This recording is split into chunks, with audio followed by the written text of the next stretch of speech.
The Many Deaths of Harry Potter, written by ShayneT.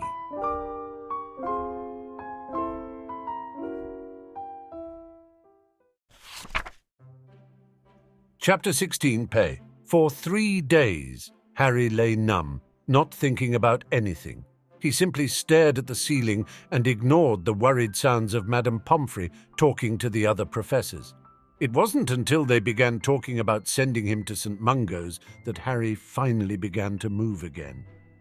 Neville had told him what had happened to his parents, 12 years locked away in a hospital with no wand and no freedom. Harry was going to need freedom for what he had to do. Quirrell was going to pay. Voldemort and all his followers were going to pay. Harry wasn't sure how he was going to do it. He wasn't invincible, and if they did any permanent damage to him that occurred before his life reset, he'd be stuck with it forever. If they ever learned what was happening to him, they'd simply lock him away in a room somewhere to rot. If he couldn't die, he couldn't reset. Harry had to get strong as fast as he could, and he had to stop thinking defensively. Attacking Quirrell head-on hadn't worked, but that was because he'd been thinking like a Gryffindor. Even a child could hurt an adult with enough time and preparation. Quirrell thought he was unassailable. Harry intended to show him that wasn't true at all. His first step was to hold Professor Flitwick to his promise. Learning dueling from a master duelist was going to be much more productive than learning from schoolboys who were still learning themselves. Flitwick would have been able to defeat a troll easily, and Harry needed that kind of power. He soon learned that there were limits to what Flitwick would teach him. He refused to teach him lethal spells, and he was only available to teach once per week. However, Flitwick was able to teach him things about strategy that neither of his other 2 teachers had been able to verbalize. He learned footwork and to keep his head when spells were flying. Flitwick was a capable teacher, one who was gentle but firm when he had to be. Harry felt like he was in a daze the first few days after he was allowed out. Everything felt numb, and nothing felt real. He knew that this feeling wouldn't last forever. Eventually, he'd feel the emotional pain, but it was better than being overwhelmed. On the day he was to take defense class, Harry went to the hospital wing and claimed to have a headache. It had the virtue of being true. He was anxious that he wouldn't be able to restrain himself if he heard Quirrell talking about Pusey again. Now wasn't the time to attack straight on, and if he redid the same week over and over, all he'd be doing was causing himself pain.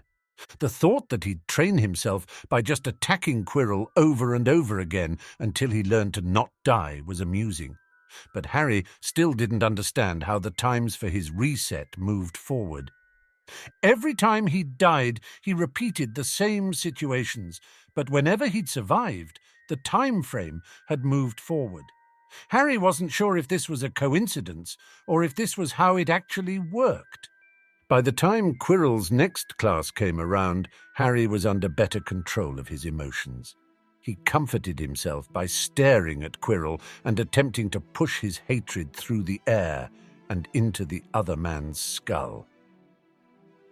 For some reason, it was Quirrell that began to have headaches during their sessions, and Harry found this grimly ironic. Harry still had headaches during defense class, but they were fewer than before. The bullying stopped, although whether it was because everyone thought Harry was dangerous or out of guilt for what had happened, Harry didn't care. It made it easier to move around, and he became a little less jumpy. 3 weeks later, late in November, Harry was sitting in the library with Hermione and Neville. He'd been cautious about being seen with them, but a Quidditch game was going on, and there was little danger of them being overheard. Considering that the professors were all at the games, Harry loved Quidditch. It was the one time he could move around the castle with little fear of being attacked. He rarely attended matches as a result. His own house didn't care for him being there, and none of the other houses wanted him to sit with them. Hermione wasn't impressed by sports, and Neville was somewhat interested, but more interested in spending time with Harry and Hermione. The matches had only begun in early November, and this was their 3rd match. There was one more match, and then none again until February, which Harry regretted. "You're going home, then?" Neville asked. Harry nodded. "It's not safe for me to stay over the holidays." The prospect of weeks at Hogwarts with few other students and no supervision was a nightmare. Quirrell would have all the time in the world to attack him. Time with the Dursleys would be paradise by comparison. Neither Hermione nor Neville believed him when he told them that Quirrell was an agent of Voldemort. They thought he was being paranoid and that Quirrell was harmless. Harry told them, however, so that they would stay on their guard. "I'd invite you to visit," Neville said, "but Gran has heard about the bounty on your head. She says we couldn't provide enough security." "I'll be safest at home," Harry said. "It upsets my Muggle family when they are faced with magic, so it's better not to send an owl. I've gotten Hermione's telephone number, so I'll call her whenever I can without upsetting them." Needless to say, his family wouldn't be happy if he got calls. Hermione had seemed upset that they'd discriminate against her for being a witch, but Harry explained that they would have been angry if she'd been an ordinary girl who called, much less a magical. Eventually, she'd agreed to wait for him to call instead. "Send her a letter and I'll have her read it to me over the telephone," Harry said. "I'll send her letter through Muggle post that she can send on to you." Neville nodded, although he still wasn't clear about just what telephones were. Harry had tried to explain it several times, but had concluded that he was going to have to see it to understand it. "Ron almost got killed the other day," Neville said. "What?" Harry asked sharply. If Quirrell was attacking other students, one who weren't associated with Harry, then it had to be in the pursuit of some other plan. "He wandered onto the third-floor corridor," Neville said he stumbled into a room where there was a giant three-headed dog. He barely got out alive. Harry shook his head. "Dumbledore warned us about that corridor. Weasley doesn't strike me as the type to listen." Hermione shook her head. "The question is why he has a giant three-headed dog in a castle full of school children at all." Harry stared at her. "This entire school is a death trap, even without Voldemort. It's set next to a forest filled with giant man-eating spiders, werewolves, and a host of other monsters. There's a tree on the grounds that will beat you to death if you get too close to it." He ticked the examples off his fingers. "The stairs move out from under you so you can go falling to your death.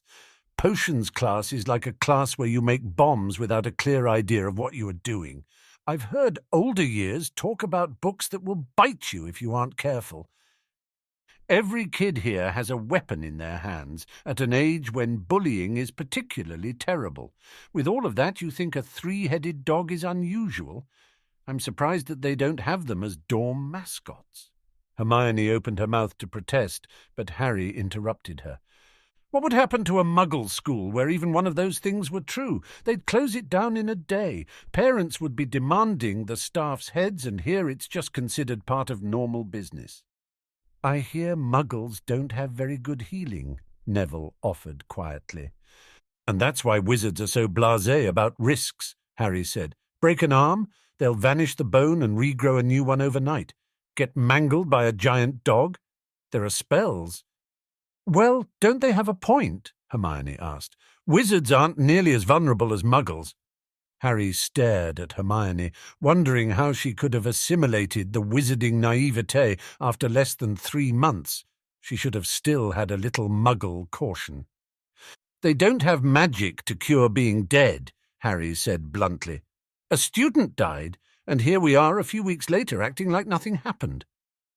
"It's not just here," Hermione said quietly. "I had a classmate at my old school. She was killed by her father." Neville looked shocked, and Harry wondered if that sort of thing didn't happen in wizard families, or if it just wasn't spoken about. Everybody was upset, but they were back to acting normal in a few weeks. Harry grimaced. He didn't understand how people could be so uncaring. Adrian was dead, and everyone acted as though he didn't matter. Was it because he was a Slytherin? Did the rest of the school hate their house that much that a Slytherin death wasn't a reason to mourn? Of all the Slytherins, Harry had thought Adrian was the most liked. He never cheated, he always played fair, and he was good to everyone. So he wasn't quite as friendly as a Hufflepuff or quite as studious as a Ravenclaw. He'd been a good person. "Adrian Pusey was my friend," Harry said quietly. "He helped me when the rest of the school was bullying me, even though he really didn't have to. I think he took pity on me." Hermione frowned. "It's not that nobody cares, it's just that most people didn't know him outside of Quidditch, and nobody wants to think that we might still be in danger." "You guys need to watch out," Harry said. "If he's willing to send a troll after Slytherin, there's no telling what he'd be willing to do to people who are my actual friends." "Not everything is about you," Hermione said, sighing, "even if the world seems to be conspiring to make you think it is." "So you aren't curious about the dog?" Neville asked. "Not at all," Harry said. "Going to look for things that want to eat me sounds like the worst use of my time." Although the other students were no longer actively bullying him, they also had not become any warmer toward him. Instead, everyone was keeping their distance. Given Quirrell's attacks, Harry thought it was for the best, even if he desired more friends. The day after Harry put in the paperwork saying that he was going home for Christmas, he received a note, "Come and speak with the headmaster." "I'd thought you might stay over the holidays," the headmaster said. "I've been busy and had hoped to get more of a chance to get to know you." "I understand that you are running the skirmishes with the Death Eaters," Harry said, "but I can't stay with Quirrell. Not where there aren't protections." "You never did explain exactly why you thought Quirinus was working for the other side," the headmaster said. "It had to be one of the staff that let the troll in," Harry said. He couldn't tell the headmaster the real reason he knew Quirrell was literally in Voldemort's pocket. Hogwarts is supposed to be the safest place in Wizarding Britain, and part of that is because of the wards. "There are several members of the staff under investigation by the Aurors," the headmaster said mildly, "including myself." "You had nothing to gain and everything to lose," Harry said. "As the leader of the people fighting Voldemort, hurting you would hurt the resistance to his rise to power." "There are still other candidates," Dumbledore said. "McGonagall is in your pocket," Harry said. "Sprout isn't brave enough to do anything illegal. Trelawney isn't competent enough. Flitwick cares too much." "Are you saying Quirinus doesn't care about his students?" "He makes my scar hurt," Harry admitted. "Being around him gives me chronic headaches, and besides, he fakes his stutter." "That's hardly enough to take to the Aurors, Harry," Dumbledore said. He pulled a piece of candy from the candy jar beside his seat and then offered some to Harry, who shook his head. He wasn't stupid enough to take candy from anyone. With his luck, it would contain truth serum or something else that would cause him to damn himself. "Even if it were true," the headmaster continued, "I'd need proof to act against him. There are many people with suspected ties to Voldemort's followers that we've never been able to prove are connected to them." "People of wealth and influence," Harry said cynically. He doubted that a lack of proof would stop them from investigating the poor and unconnected. From what he'd heard from Neville, the wizarding world was corrupt, which was part of the reason Voldemort's people had been able to hold on for so long. The headmaster didn't say anything. He simply took another bite of candy. "There was another matter I wanted to speak to you about," the headmaster said. "I had planned to give it to you as a Christmas present, but as you are going home and I understand your aunt and uncle do not care for our world, I am going to give it to you now." The headmaster rose and went to a shelf where a package had been sitting. "What is this?" Harry asked, unwrapping it. "It belonged to your father. He left it in my safekeeping for me to give to you when the time came." Harry unwrapped it, and flowing cloth spilled out onto his hands. His hands underneath the cloth were invisible. It was an invisibility cloak. Harry felt a sudden feeling of rage. He'd spent months, twice, being bullied and chased from place to place. He would have loved having a cloak like this. He'd been murdered once because he didn't have something like this. Dumbledore was giving this to him now, after the bullying had stopped. Harry felt his hands clench around the cloak, and he forced himself to smile. Better late than never, and this would help keep him safer. It would be a relief to be able to move around without being seen. If he was going to fight Quirrell, he was going to have to do it from the shadows. This was a major tool toward that goal. "Thank you," Harry said. Most likely the headmaster hadn't even had time to notice what had been happening to him. It didn't make him feel any better about it. Exploring the castle was something Harry had never been free to do, not with death on his heels. The following Saturday he explored invisibly, even as his classmates were outside enjoying the several feet of snow which had suddenly appeared as if by magic. The last thing Harry needed to do was get into a snowball fight.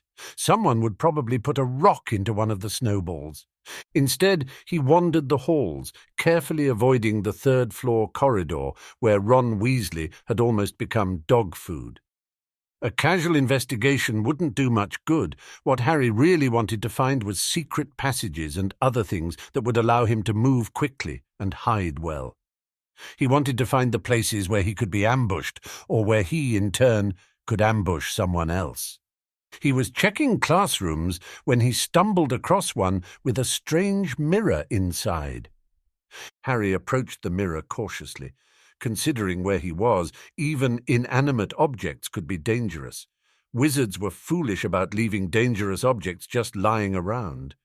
Looking into the mirror, he grimaced and turned away quickly.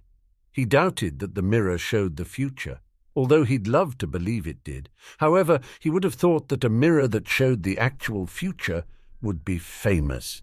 Everyone would have heard about it, and Dumbledore would be using it to stop Voldemort in his tracks.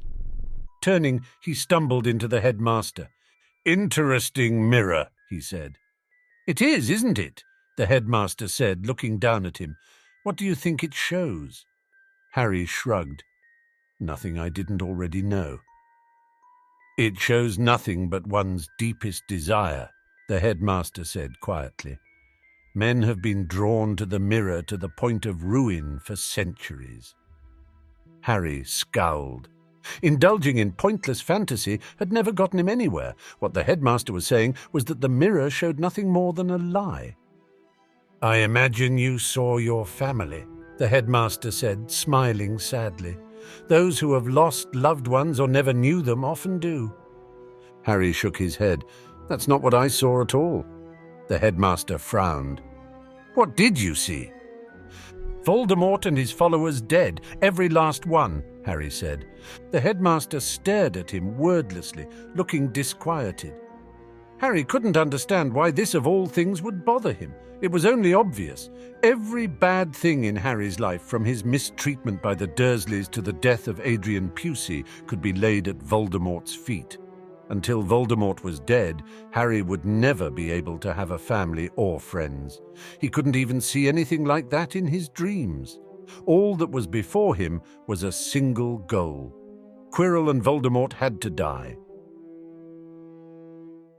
Thank you for listening, and I hope you enjoyed this chapter. We hope you consider joining our Patreon to help us keep reading stories like this one.